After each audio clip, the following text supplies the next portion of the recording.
Hello, I'm Eric Snodgrass, and thank you for watching today's midday Western U.S. regional forecast video brought to you by Nutrien Ag Solutions. We've been starting all the videos out today with this picture from GOES 16 showing sunrise across the middle part of the country. And this line right here, the day-night line, really kind of tells us what's going on here. This is the longest day of the year in terms of daylight hours, and we'll have our highest sun angles, and normally it's quite a warm day. But across much of the Pacific Northwest, we're going to get a pretty big change over what we've seen so far this year. So this is just showing you, not just this year, but just this month. This is showing you June 1st through June 19th temperature anomalies.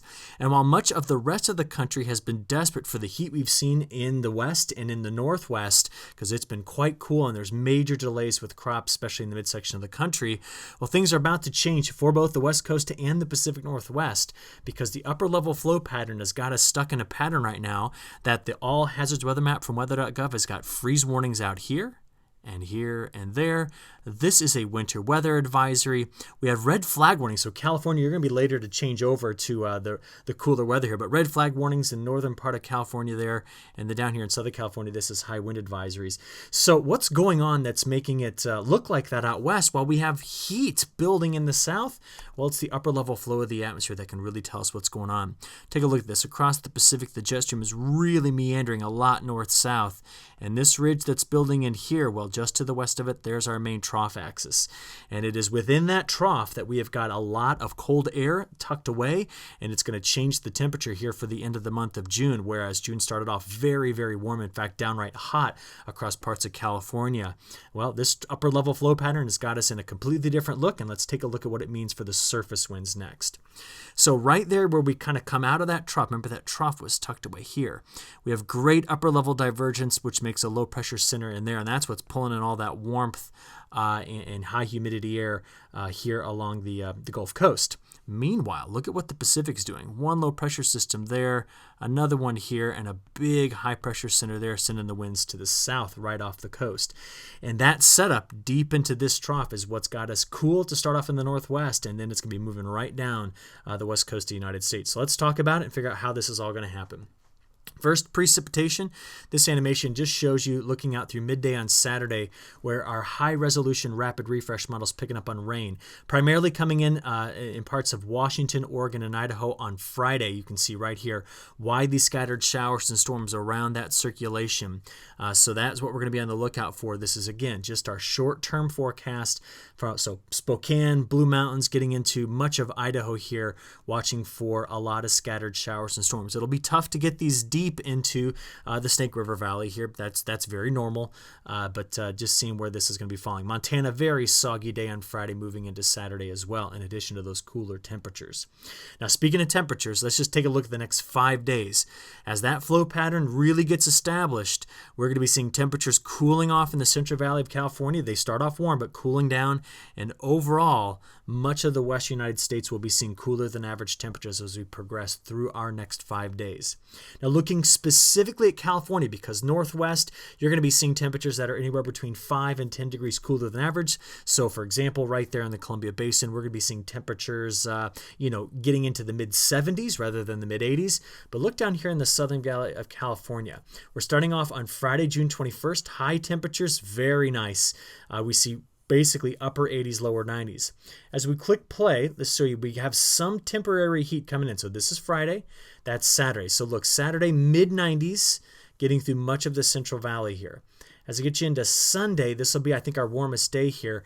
You look down here in the southern part, so this is San Joaquin Valley. We've got temperatures that'll be in the upper 90s, maybe approaching 100, but, we do see a couple of pockets up here that are that warm as well. But watch what happens. This is now getting into Monday. See the cooler coming in here in the north? I say cooler because it's in the lower 90s. We still keep, upper 90s, maybe triple-digit heat in the San Joaquin. But as we move forward, look at that. This is now Tuesday into Wednesday. Oh my gosh, it's going to be beautiful here. Temperatures in the low 80s. And then we get into, like I said, all the way out to next Thursday. So we still have the heat to hang on for a few more days here in the Central Valley of California before things start to cool off as the upper level trough really becomes established. Now, once we look out to day 5 through day 10, the flow pattern's really going to do this. You'll see it in a few minutes. And we're going to see much of the western United States still staying anywhere between 3 and 5 or 6 degrees cooler than average as we progress out into the day 5 through 10 time period. Now, why is this happening? Take a look at the flow pattern here.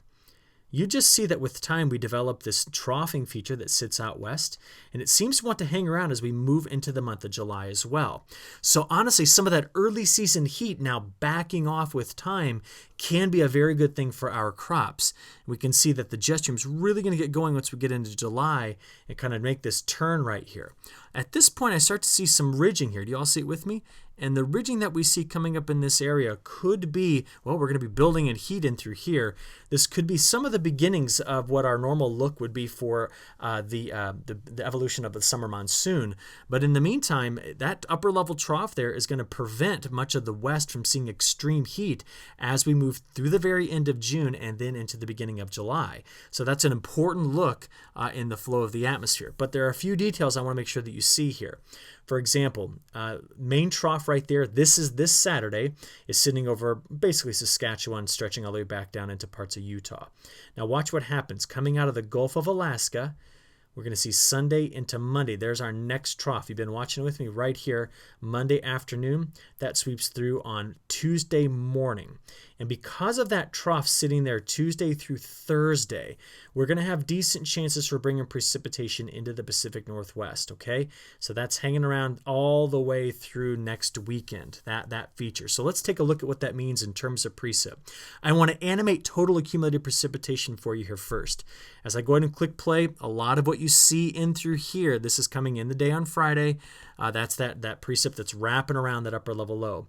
As we click play, right there, see that coming in? Let me tell you what I'm talking about here. So that upper level trough gets established by next Tuesday, right here. See the precip coming in?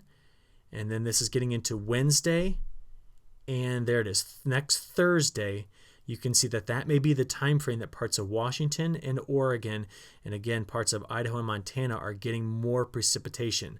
That's as that trough sweeps through middle to end of next week. So that's maybe the next time we're looking at significant precipitation that's not just in the mountains, elevation-induced precip. California, as very typical for this time of year, you're kind of high and dry here. It is kind of the heart of the drier season, or at least the beginning of it here. So that's perfectly expected. But you can see the Northwest getting over to Montana got a little bit different story there. Okay, just looking specifically at week 2, because I'm trying to see how much precip we are expecting at that time, comparing it to normal. We don't see much unless you're getting over here into parts of British Columbia, Alberta, Saskatchewan, Manitoba, and then getting into the northern U.S. prairies here. So that area could be seeing a slight wet bias. Overall, though, this is very typical for this time of year in terms of precipitation. What I want to do to finish this up is let's just take a quick trip across the ocean here and talk about what's going on in Europe, because this has been a major story this week. I just want to let you know, as we progress through the next week in Europe, getting all that to next Wednesday, the heat that's going to start off in the east is spreading west with time, and they could be seeing in parts of France, Germany, and Poland temperatures, maximum afternoon temperatures that are up to 15 to 17 degrees Celsius above average. That's very hot. Meanwhile, that particular region's also staying very dry, as is over the next week. We see parts, so let me just fill this in for you. This is the Black Sea. So look at this, parts of eastern Ukraine and getting over into the Russian wheat belt don't see much precipitation either. It won't be until we get past next Thursday that region maybe gets a chance at some precip. So this will be a story that I think a lot of folks will be needing to watch over the weekend. Certainly we grow a lot of crops that are in competition with Europe, so keep a close eye on this as we get into the weekend and next week. But I'll cover all this in great detail again on Monday next week, and I just want to encourage you to tune into all of our videos on my.nutrienagsolutions.com. So we'll go ahead and wrap it up right there. We at Nutrien thank you for your attention. Hope you have a great weekend. We'll talk to you again soon. Thank you.